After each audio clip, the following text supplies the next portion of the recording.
Let's begin by telling you that 2 persons were feared dead at Agbor, headquarters of Ika South local government area of Delta State, following the bursting into flames of a tanker laden with petrol. According to reports, the incident occurred on Sunday afternoon when the petrol tanker fell while the driver was trying to make a U-turn on the ever-busy old Lagos-Asaba road that runs through Agbor main town.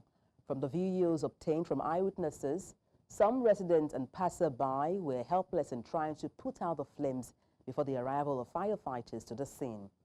News Central's Austin Azur reports that several houses and vehicles around the scene were severely burnt, just as the body of a car owner who was caught up by the flames could be seen on the road. Meanwhile, Governor of Delta State, Sheriff Oborevwori, has extended his condolences to the families of victims of Sunday's fire attack. The governor, in a statement by his chief press secretary, Festus Ahon, described the fire incident as horrifying and prayed for speedy recovery of those injured and fortitude to those bereaved in these unfortunate incidents. And for more on this, we're joined by a public affairs analyst, and that's Victor Orji. Good evening. Glad to have you join me on the news. Good evening. Thank you for having me here. Okay. Let me kick off by asking you what your thoughts are on this tanker explosion in Delta State. What actually caused this accident was the fact that the road is made up of, like, the topography is not a level topography, it's hills and valley. And the tanker actually failed brake. 4 persons were burnt to death beyond recognition. 3 are currently hospitalized at Agbor. And we give God the glory that it was not on a working day, because if it was on a Monday or Friday or Wednesday, that we usually have customers at the bank and the complete staff of the...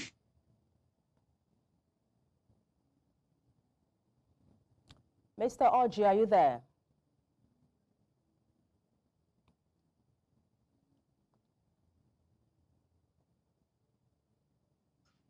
So it's unfortunate, but we still appreciate the fact that it was not on a working day.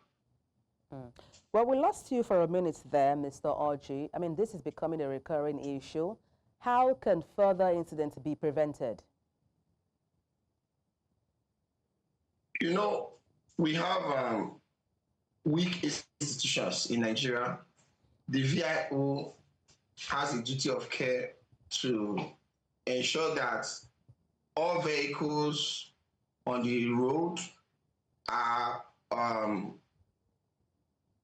capable or have the capacity to make use of the road. And it being we have a functional system where cars are checked regularly for brake failure and you know, other maintenance of vehicles. I believe that there will be reduced incidents of such. So you see some vehicles that doesn't have the capacity of carrying 3,000 liters due to a weak engine. You see them on the road. You see some because we lack accountability in Nigeria. Everybody does whatever they like because there is no consequence in the system. That's why you see that things like this will happen. When a vehicle is not roadworthy, you see these cars plying the road. So these are, if we have a working system, it will reduce accident to a minimal level. Not as if it's going to end it totally, but to a minimal level if you have a working system like other climes. Now, talking about reducing accidents on our roads, what safety tips would you recommend, for instance, to people and even motorists in areas where petrol tankers often ply?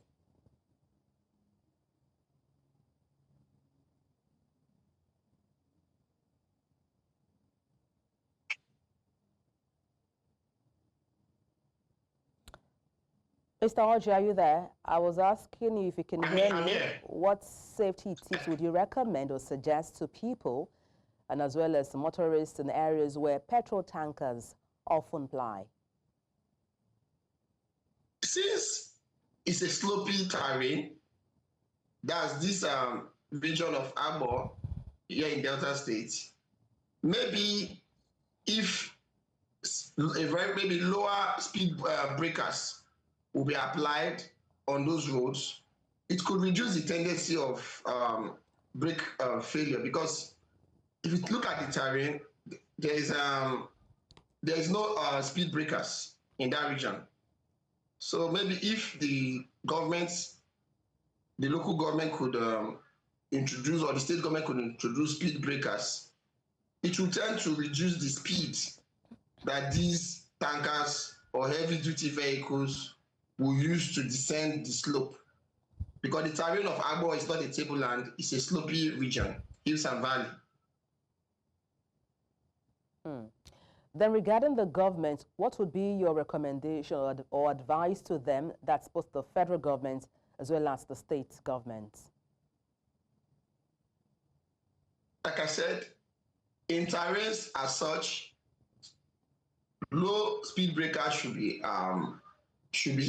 constructed so that it will tend to act as a control. Just like you have on the highway, you have what we call the banking angle, where there is a curve. If you take note, in most highways, you will notice that the highway and transportation engineers or the contractors usually introduce bends or curves as you are traveling. You notice some curves. It's intentional because it's called a banking angle in civil engineering, which tend to reduce your speed because it's a curve. So maybe the state government should, because this is a trunk B road, it's not a trunk A road, it's not a federal government road. So this accident occurred at a trunk B road. So the state government should introduce, or the local government in collaboration with the state government should introduce speed breakers in that axis of Agbor to prevent such occurrence from happening again. All right, thank you so much for your time on the news, Victor Orji, Public Affairs Analyst. Many thanks indeed for your time. Thank you for having me. In the meantime, the Commissioner of Police in Delta State, Olufemi Abaniwanda, has ordered the immediate rearrests of 2 escaped suspects of Akboraye Jubome and Debbie. This follows their escape from police custody at Ovwian Alaja Police Station. The police commissioner has also summoned Divisional Police Officer Bulos Musa and his team for an investigation into the incident. The escape, which occurred on January 4th, 2025, has sparked outrage at the Alaja community, which has petitioned the Inspector General of Police for swift action. Jubome and Debbie were initially apprehended on December 31st, 2024, after a rise in criminal activity. The escape has raised concerns about police negligence and the safety of the community. Suspected bandits have attacked Mai-Rana village in Katsina State, killing Surajo Rufa'i, the acting chairman of the Miyetti Allah Cattle Breeders Association of Nigeria, along with 2 others. The attack occurred on Saturday night at Rufa'i's residence in Kusada local government area. The bandits also kidnapped Rufa'i's 2 wives and daughter, an undergraduate. One of the wives was later released. Police confirmed the incident, stating that a gun battle ensued when operatives tracked the assailants to Kofa village, forcing them to flee. Efforts to apprehend the suspect are ongoing. Rufa'i's death follows unresolved appearance of Maccabe's National Vice President, Maniru Atiku Lamido, who went missing in June 2024 after traveling to Kaduna State. Investigations into both cases are ongoing. The Katsina State Police Command has foiled a kidnap attempt involving 4 commercial vehicles on the Funtua-Gusau highway, rescuing 18 passengers unhurt. The incident occurred on January 3rd when armed bandits ambushed the vehicles, firing sporadically in attempt to abduct the passengers. Police operatives from the Faskari Division swiftly responded, engaging the attackers in a gunfight and successfully repelling the assault. On the same day, police thwarted a cattle rustling attempt in Kaforo local government area, recovering all stolen animals after a shootout. The divisional police officer of Agbor sustained a gunshot wound during the operation, but is recovering in the hospital. The Commissioner of Police, Aliyu Musa, has commended the officer's bravery and urged the public to provide timely information to aid security efforts. Gunmen from Nigeria have killed at least 5 Cameroonian soldiers and wounded several others in the village of Bakinjo on Cameroon's border with Nigeria. It is the latest in a series of attempts to seize territory in the area. Aka Tiyoga, a member of parliament for the district of Akwaya in southwestern Cameroon, where the incident took place, said the attack happened early on Friday when hundreds of armed Fulani herdsmen crossed the border from Taraba State in Nigeria to attack a military post. He said it was a retaliation after Cameroonian soldiers killed several herdsmen the day before. Agbor Linus, traditional ruler of Bakinjo, said the attackers also burned down his home. The National Drug Law Enforcement Agency, NDLEA, has launched a series of operations across Nigeria, resulting in major arrests and drug seizures to kick off in 2025. On 1st January, NDLEA operatives arrested Aishat Elediye, a 61-year-old drug kingpin, at her mansion in Lagos. Known as Yaruka, she had been on the wanted list for leading a drug cartel in Mushin. Her arrest followed the interception of a truck carrying 1,540 kilograms of cannabis. In another operation, U.S.-trained filmmaker Emeka Mbadiwe was apprehended in Lagos after his associate was caught with 17.3 kilograms of cannabis. Additional raids across Kwara, Kano, and River States yielded seizures of drug-laced cupcakes, tramadol, and 316,800 bottles of codeine-based syrup. And still on drug trafficking, 3 Nigerian women have been freed after spending 10 months in jail in Saudi Arabia for drug trafficking. Now the women, Hadiza Abba, Fatima Mala, and Fatima Kanai, were arrested on March 5, 2024 at Prince Mohammed bin Abdulaziz International Airport in Medina following the arrests of 2 Nigerians with 1.69 kilograms of cocaine. They were suspected of aiding narcotics trafficking. The Ministry of Foreign Affairs confirmed their release on Sunday, emphasizing the role of diplomatic efforts in securing their acquittal. The women have been handed over to the Nigerian consulates in Jeddah, where they were received by Ambassador Muazzam Nayaya. They are now undergoing immigration processes for their return to Nigeria to reunite with their families. Thank you for staying tuned. Reactions have continued to trail the call by oil marketers urging the federal government to privatize state-owned refineries. Now, the marketers said the move will promote competition, enhance transparency and accountability, and invest in infrastructure to improve operations in the downstream sector of the petroleum industry. The marketers also called on the government to enforce local content development, ensure the effective adoption of compressed natural gas by 2025, and address the issue of petroleum product smuggling. Under the umbrella of the Petroleum Products Retail Outlets Owners of Nigeria, the traders further appealed for prioritized access to crude oil and 100 billion naira grant to support 10,000 businesses affected by the removal of fuel subsidies.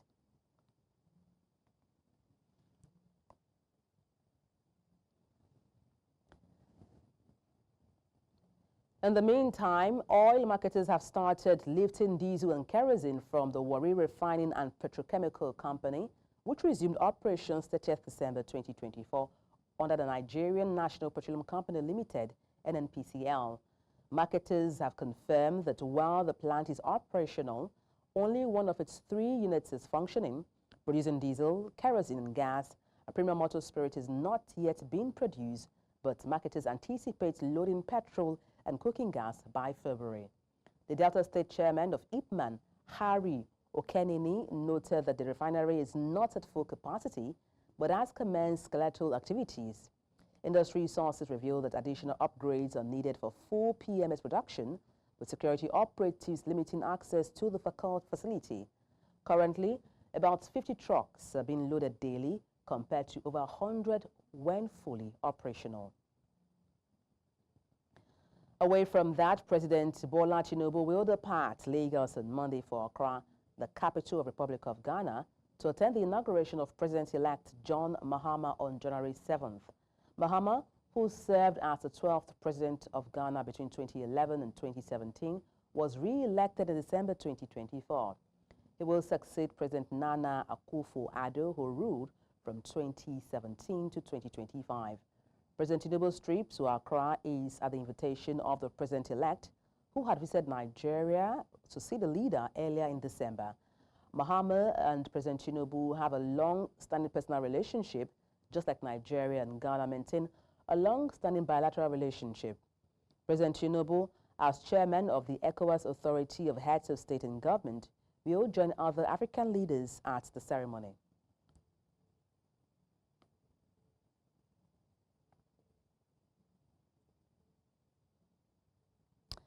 Let's try to connect with the guests on oil marketers urging the federal government to privatize state government refinery, federal government-owned refineries. And our guest is George Brown, who is an oil and gas analyst.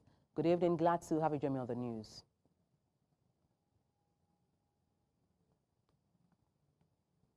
Okay. Can you hear me? I can hear you now, Mr. Brown.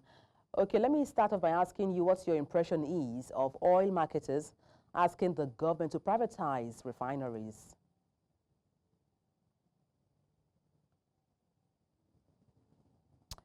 Okay, seems we lost connection there with our guest. Mr. Brown, are you there?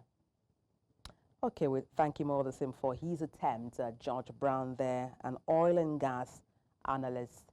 We'll try to see if we can connect with him in the course of the news bulletin. In the meantime, President Bola Tinubu has pledged the commitment of the current administration to complete the nation's eastern rail line, which connects Port Harcourt in Rivers State to Maiduguri, Borno State. The president gave the assurance during an interactive session with Southeast leaders during his official visit to Enugu State, located in the southeastern region. President Tinubu also pledged that the current administration will support development of the Anambra Basin as a significant energy reserve, estimated to hold up to 1 billion barrels of oil and about 30 billion cubic feet of gas. The question of rail line is a work in progress. I inherited some of these critical problems, and I'm going to do it. Support for the gas infrastructure. Sure, gas is alternative fuel, and there's no wasting of time, but invest more in it. We'll do it together. It's almost 20 months since the present administration in Abia State took up the mantle of leadership. For these times, there have been challenges in some critical sectors, environment being one of them. It does appear that the state government has its hand placed tightly on sanitation issues, with recent successes recorded in Aba and Umuahia. Our correspondent Chiwe Ugele tells us more. Sanitation was a major concern in Abia State, portraying it as one of the dirtiest states in Nigeria. Governor Alex Otti, upon assumption of office, set up measures to tackle the menace of waste management in the two major cities of Aba and Umuahia, which had initial hiccups and disappointments by the people. However, in what looks like a major turnaround, the challenge of refuse management in the capital, Umuahia, and commercial city, Aba, seems resolved, hitherto known for heaps of refuse looking different these days. Esther Aja is the Special Assistant to Governor Alex Otti on climate change and sustainability, who attributes the success of the refuse management so far to the government's approach. One of the things we've been doing is the monthly sanitation exercise, and there have been jingles. If you hear the radios, the TV, jingles in English and local languages across stations in the state. We also saw the government doing the intervention of removing waste in Aba. And then we also saw the state government partnered with the federal government to evacuate certain waste deposits across the state. So the citizens cannot help but marvel at the conditions of the cities recently.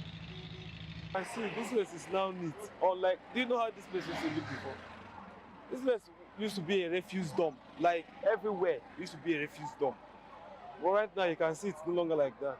At least we have our separate dump bins and all these things. And they are cleaning it up regularly. So we feel very happy about that. The things I'm seeing with all indication, Umuahia is a better place now, unlike before. Government says it has outlined better plans for 2025, but will require the people to make sacrifices to support the effort. Clearing waste, managing environment costs a lot of money. And one of the things we're trying to also do is to engage private service providers. People would have to pay for their waste. The days of throwing your waste and then expecting somebody else to pay for it should gradually be over. It's our collective responsibility. The people are also concerned about sustainability of the interventions. The thing I can tell him is to maintain the tempo, because I don't see him as someone who wants to retract. I see him as someone who wants to push forward. Let him continue with what he's doing, because imagine Abba, many governors have tried, they couldn't do anything in Abba. But when you go to Abba now, everywhere is very clean. While the roads and streets stay clean even during the festive period, government must discourage residents of Umuahia and Aba from dumping waste into gutters and canals which end up on the streets once it rains. In Umuahia for News Central, I am Chinwe Ugele. Youths in Zonkwa Zangon Kataf local government area of Kaduna State have called on residents of the state to embrace peace and unity and shun divisions. And this was during an annual carnival in the state, which brought together families, friends, and neighboring communities. Our correspondent, Emmanuel Bogudu, throws more light. It's a season of fireworks in Zonkwa, Kaduna State. The carnival, which has brought together Christian faithful in their numbers, is aimed at promoting peace and unity.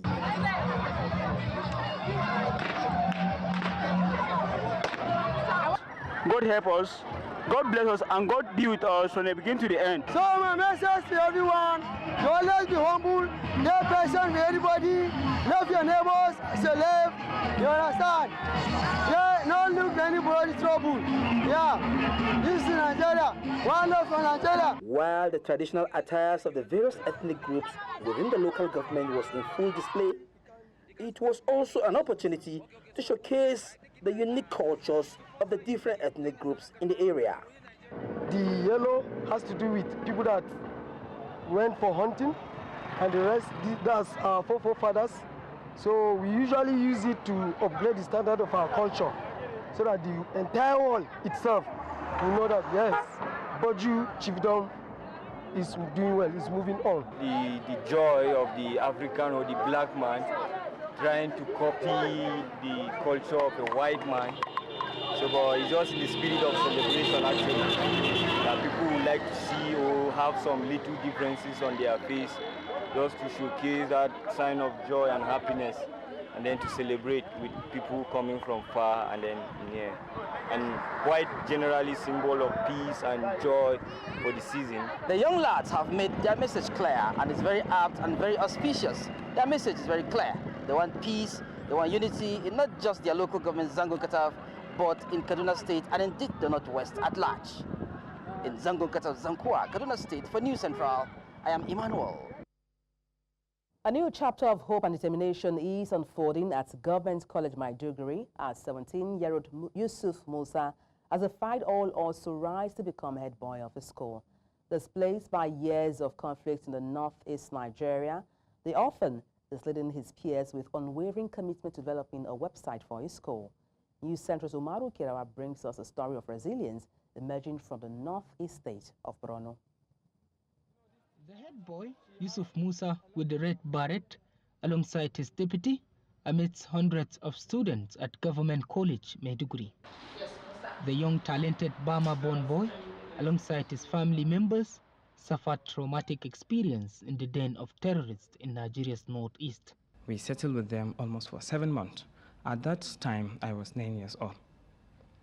I was a little bit wise and clever, so we even fetch water for them. They carry my siblings to Sambisa Forest.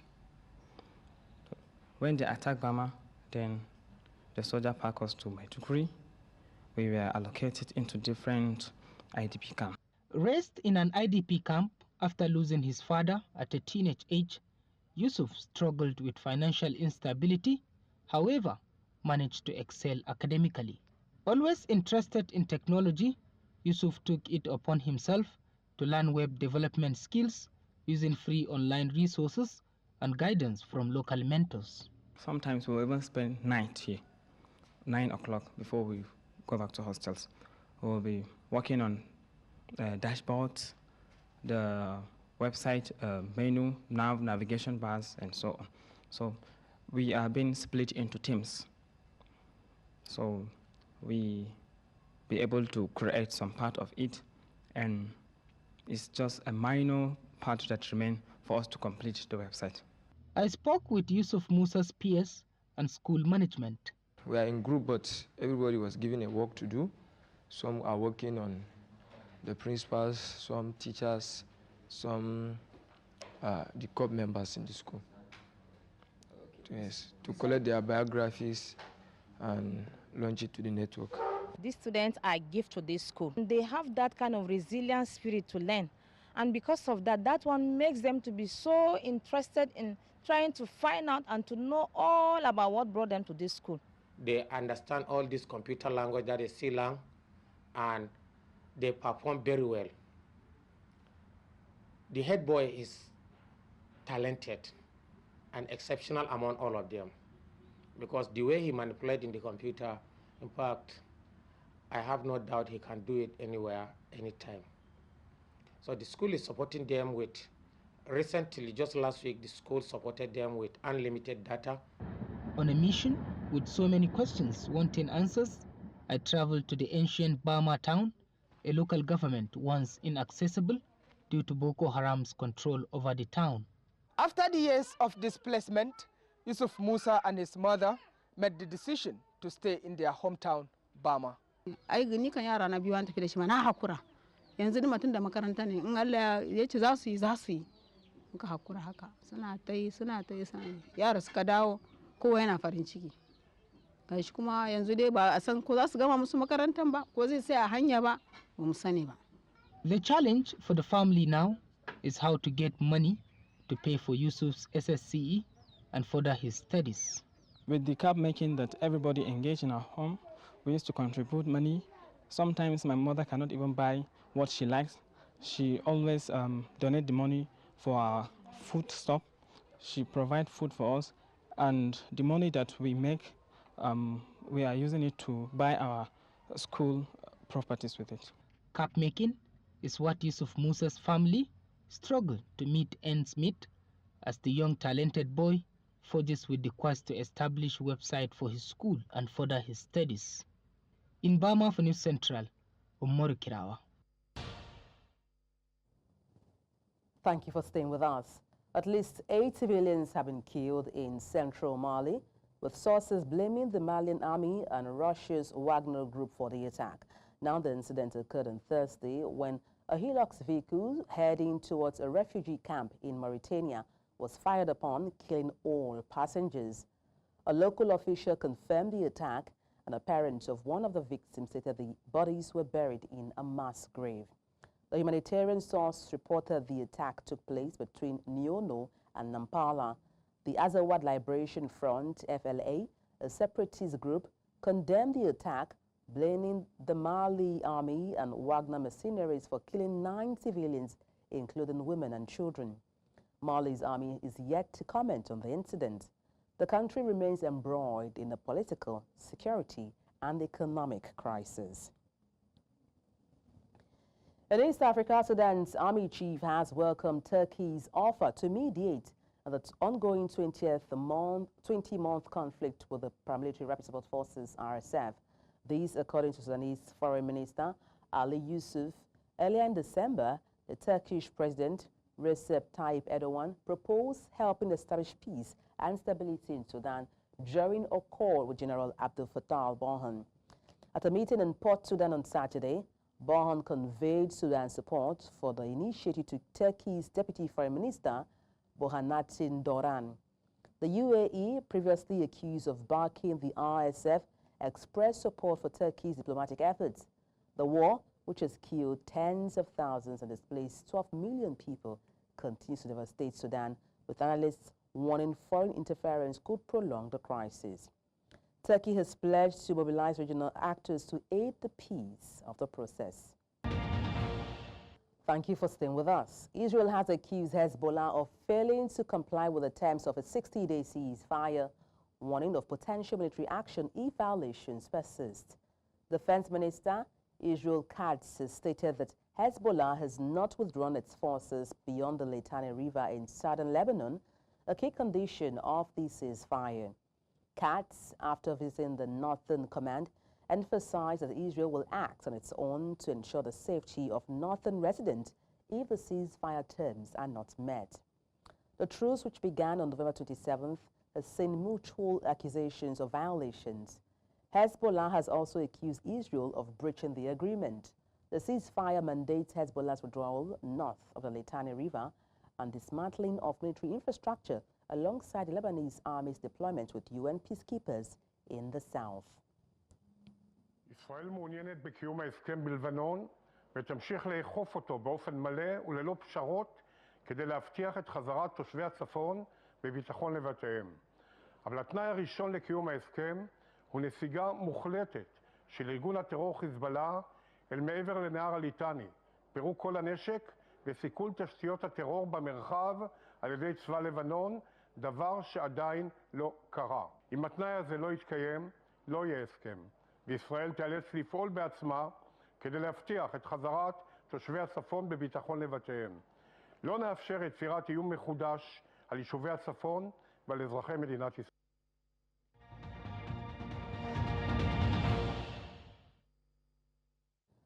In business, Nigeria's debt stock is projected to reach 187.8 trillion naira by 2025 amid challenges like naira depreciation, high borrowing costs, and aggressive borrowing.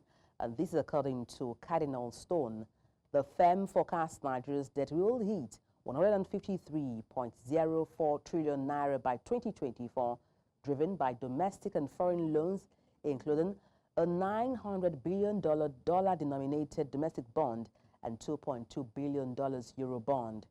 Debt rose sharply from 49.85 trillion naira pre-2023 elections to 134.3 trillion naira by mid-2024.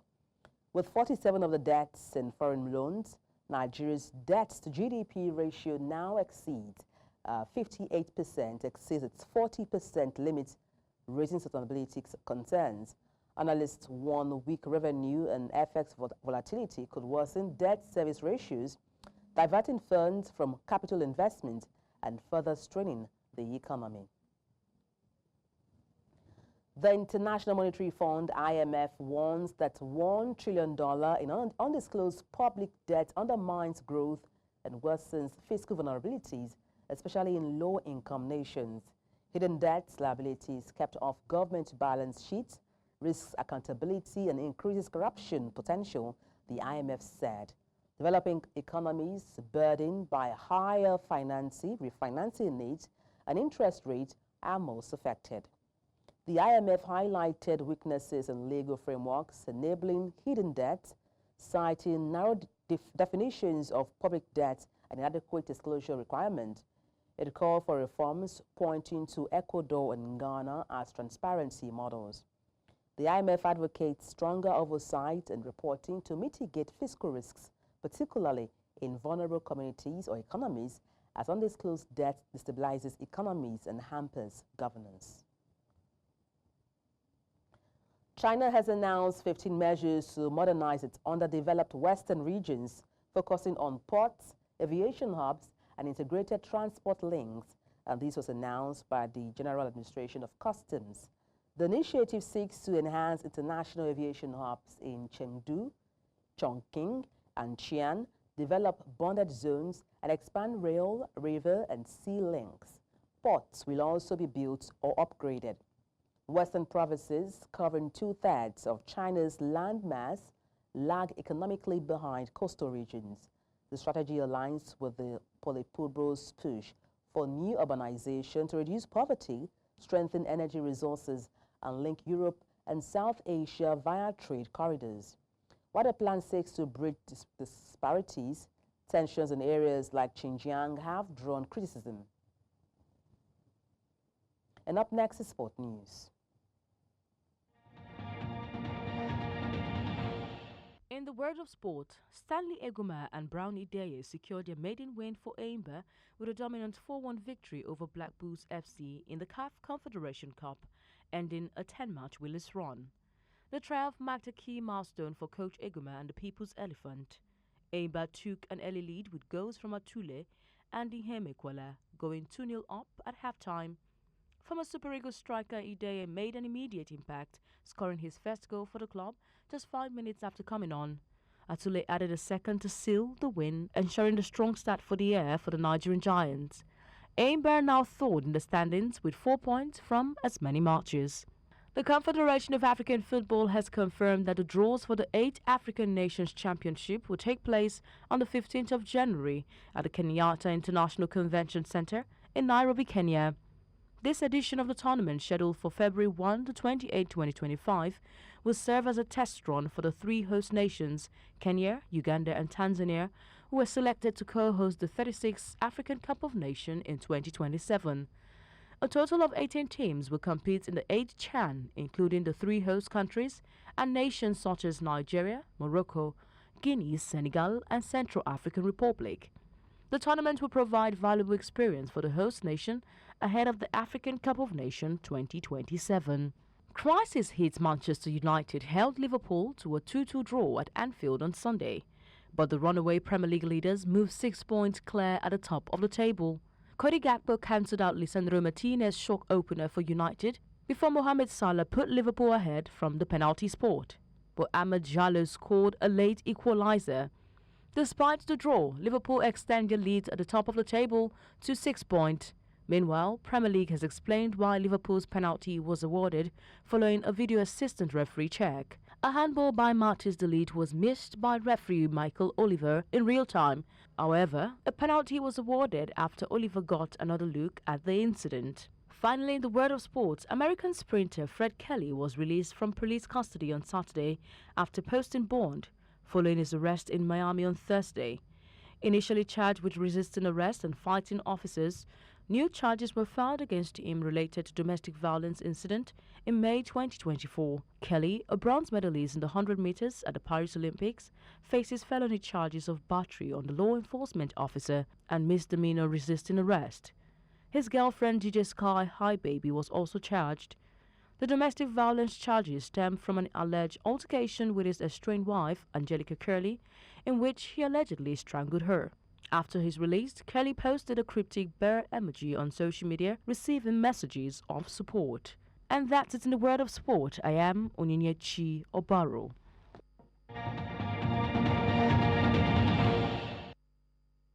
That's all on news. Let's take a look again at some of the major stories. 2 persons have been feared dead, several houses, cars damaged as petrol tanker exploded in Delta State. President Tinubu is set to attend swearing-in of Ghana's president-elect John Mahama. We also told you that Mali Delhi attackers left 8 civilians dead. You can watch News Central live on DSTV, channel 422, Star Times, channel 274, Avo TV, and YouTube. Many thanks for watching. I am Adebola Adeduga.